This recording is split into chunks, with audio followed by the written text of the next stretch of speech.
Hello everyone, welcome to the channel. आज के इस वीडियो में हम Bihar university session 19-22 zoology honours paper 3 का इम्पोर्टेंट क्वेश्चन डिस्कस करने वाले हैं। तो क्वेश्चन है explain about the flight adaptation in birds. और ये क्वेश्चन जो है ये सेशन 19-22 के स्टूडेंट्स के लिए इम्पोर्टेंट है पेपर 3 में। पेपर 3 का जो ग्रुप बी है उसके लिए ये क्वेश्चन जो है इम्पोर्टेंट है। तो शुरू करते हैं। Commonly birds show natural and active flight. तो ये हम सब देखते हैं कि बर्ड्स जो हैं वो नेचुरल और एक्टिव फ्लाइट है उनका, वो नॉर्मली उड़ती रहती हैं आसमान में, चिड़ियाँ जो हैं। Birds are aerial animals so they have some specific adaptation for. एक दो स्पेलिंग यहाँ पे गलत है तो उसको मैं बता दूँगी, वहाँ से आप लिख लेंगे। एडेप्टेशन होगा यहाँ पे ADAPTION, यहाँ पे पी छूट गया है, ठीक है। Birds are aerial animals so they have some specific adaptation for flight. Some body organs are modified into specialized form that helps in flying as for example body structure, wings, flight muscles, caudal fin और urostyle, tail and feathers and legs. तो जो birds होती हैं वो aerial animal यानी कि आसमान में उड़ने वाली होती हैं। तो इसके लिए उनका बनावट जो है वो बहुत अलग होता है। उनके पास उड़ने के लिए उनका बॉडी स्ट्रक्चर जो है वो स्ट्रिम्ड लाइन होता है, इस तरीके से विंग्स होता है उनके पास, फ्लाइट मसल्स होते हैं। तो ये सारे जो हैं उनके पास स्पेशलाइज्ड उनके बॉडी पार्ट्स होते हैं ताकि वो हवा में आसानी से ग्रेविटी के अगेंस्ट जो है उड़ सकें। अगर हम बॉडी स्ट्रक्चर की बात करेंगे तो during the flight the body structure looks like boat shaped. अगर हम बर्ड्स के बॉडी स्ट्रक्चर की बात करेंगे तो जब चिड़ियाँ उड़ती हैं उस समय उनका जो बॉडी है वो इस तरीके से बोट शेप हो जाता है, यानी कि सामने से जो है पतला हो जाता है, तो उसको कहते हैं boat shape. The anterior and posterior and become narrow and swelling in the middle, यानी कि इस तरीके से इस जो है बर्ड्स का बॉडी हो जाता है, यानी कि एंटीरियर सामने से और पीछे से जो है थोड़ा नैरो हो जाता है और बीच में जो है ब्रॉड हो जाता है। The pointed beak and neck decrease the air resistance during flight. Birds का जो बीक होता है यानी कि उनका जो चोंच होता है वो काफ़ी पतला होता है और उनकी गर्दन भी काफ़ी पतली होती है, और जिस वजह से वो एयर रेसिस्टेंस जो है उसको कम कर लेती हैं। Their jaws is modified into beaks that decrease the air resistance during flight। तो यहाँ पे एक ऑब्जेक्टिव क्वेश्चन भी आपका बनता है, ये वाला जो है कि here jaws is modified into beaks. ये क्वेश्चन आपके ऑब्जेक्टिव में आ सकता है कि जो बर्ड्स हैं उनका बिक्स जो है वो किसका मॉडिफिकेशन, उनका जो चोंच है वो किसका मॉडिफिकेशन है। तो जॉ का मॉडिफिकेशन होता है बिक्स। तो यहाँ पे ये लिखा हुआ है कि here jaws is modified into beaks that decreases the air resistance during flight. और इस बिग की वजह से जो उनके उड़ने के समय में रेसिस्टेंस को जो है वो बिग कम करता है। अब बर्ड्स के विंग्स की चर्चा करते हैं कि this is a specialised adaptation in birds for flight. Wings जो है वो बर्ड्स के अंदर एक बहुत ही स्पेशलाइज्ड एडेप्टेशन है उड़ने के लिए। Wings is a complete modification of four limb. ये आपका ऑब्जेक्टिव क्वेश्चन यहाँ पे बनता है कि विंग्स जो है वो किसका मॉडिफिकेशन है बर्ड्स के अंदर। तो विंग्स जो है वो फोर लिम्ब का एडेप्टेशन है। It contain feathers and the feathers contain barbs and barbules. ये फीदर यानी कि जो छोटे छोटे पंख होते हैं उनके बारे में बात यहाँ पे कर रहे हैं। During the flight the feathers form a thin sheet like structure that decrease the air resistance. बार बार यहाँ पे हम एयर रेसिस्टेंस की डिक्रीज होने की चर्चा बार बार यहाँ पे पढ़ रहे हैं, क्योंकि जो चिड़ियाँ उड़ती हैं हवा में तो उसको एयर रेसिस्टेंस को कम करना बहुत ज़रूरी होता है, तभी वो स्मूथली एयर में फ्लाई कर सकती हैं। इसलिए बहुत हमने बार बार इस चीज़ को डिस्कस किया है। वो जो फीदर्स होते हैं या फिर उनकी बॉडी जो है वो बोट शेप होती है, तो ये सारे जो हैं एयर रेसिस्टेंस को कम करने के लिए, या फिर उनके जो बिक्स हैं वो भी एयर रेसिस्टेंस को कम करने में हेल्प करते हैं। All the wings feathers collectively forms a strong wings that pulls air backward। तो ये जो विंग्स हैं वो हवा को पीछे की तरफ करती हैं और ताकि बर्ड का बॉडी जो है वो आगे बढ़ सके. During the flight the birds vertically strikes the wings that help in balancing of body organ for upward lift और going in height the bird wings downward. This follow the Newton's third law of motion. For upward movement, the birds flatter their wings obliquely. Newton third law जो है for every action there is equal and opposite reaction. तो birds जो हैं वो अपना पंख जो है पीछे की तरफ करती हैं, तो उससे हवा जो है वो उनको आगे की तरफ करता है और इस तरीके से वो हवा में उड़ती रहती हैं. अब यहाँ पे हम फ्लाइट मसल्स की चर्चा करेंगे. The muscles which regulate the forewings during flight is known as flight muscles. वो मसल्स जो विंग्स को फोरविंग्स को रेगुलेट करती हैं उड़ने के समय में, उनको फ्लाइट मसल्स कहा जाता है. These flight muscles are attached to the keel of sternum and wings. These are well developed and about 1/2 of the total body weight.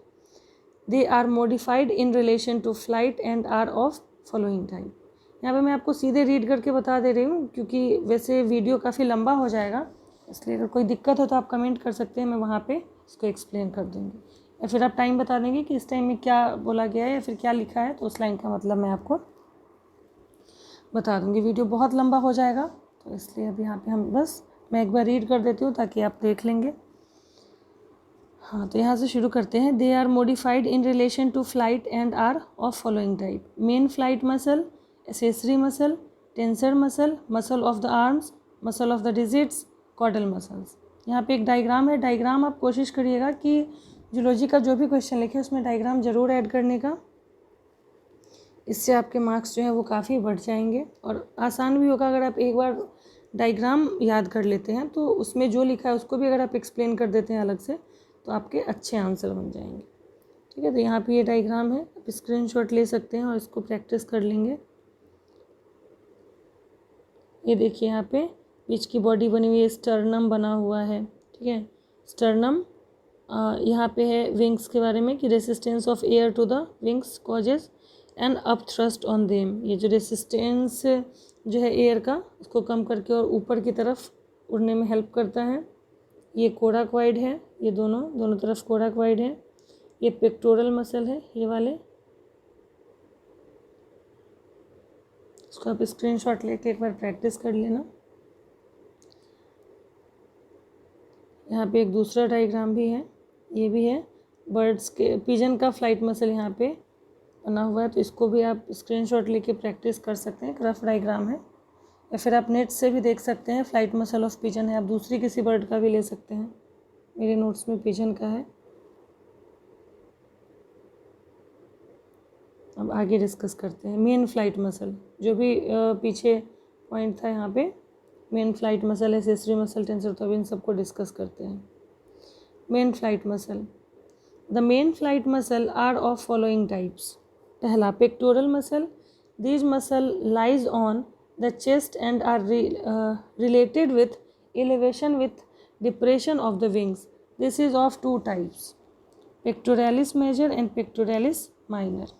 Pectoralis major muscles is a chest muscle, is a triangular muscle and highly developed and is form of weight about 1/5 part of the total body weight. It is attached to the ventral surface of the clavicle and sternum. The tendon of each pectoral muscle is attached to humerus ventrolaterally. It arises ventrally from the keel and clavicle on each side. This contraction of these muscles causes depression of the wings, so this is also known as depression muscle. In flying bird, this is red in color and its color is white in flightless birds such as fowl. मुर्गी को कहते हैं. Second है pectoralis minor. These muscles is known as subclavius or supracoracoids. It is attached to artery anteriorly to the sternum and spread on the dorsal surface of the pectoralis major. Its long tendon passes through the foramen triosum. This is a aperture between scapula, coracoid and fascula.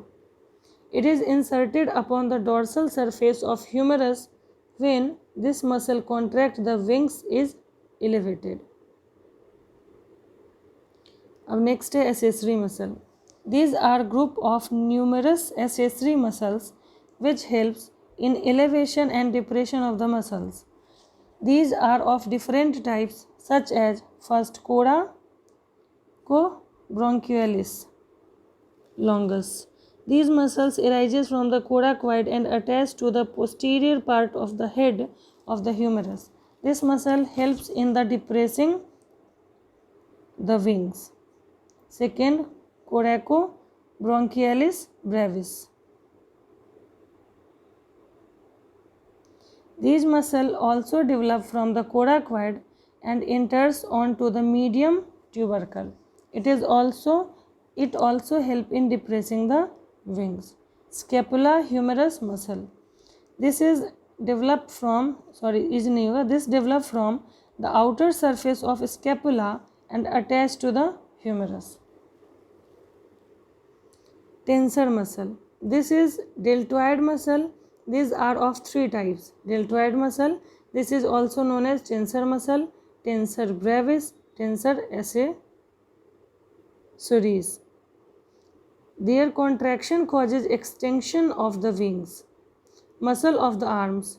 These muscles perform many types of functions such as extending and folding of the wings and changing the position of wings during flight. These are of following types: biceps and triceps muscles. These muscles are found in the upper arm and causes extension and flexion of wings. Extensor carpi muscle. These two muscles are extended from the radius and ultra to the carpals. These muscles keep the wings extended. Pronator muscle. These are of two types. One is longer and another is brevis, which help in the rotation of radius that lift the back of the wings. Muscles of digits. These muscles are poorly developed and attached to the carpus, metacarpus and digits. Caudal muscle. This is a tail muscle known as caudal muscle. This function as a brake during landing. इज नहीं होगा यहाँ पे. तो ये notes था. अभी इसको एक्सप्लेन करने में काफ़ी टाइम लग जाएगा. मेरे पास नोट्स रिटन था तो मैंने आपको यहाँ पे बता दिया. अगर दिक्कत होगी तो आप कमेंट कर देना, मैं वहाँ पे एक्सप्लेन कर दूँगी, या फिर नया वीडियो बना के वहाँ पे मैं आपको एक्सप्लेन करके क्लियर कर दूँगी.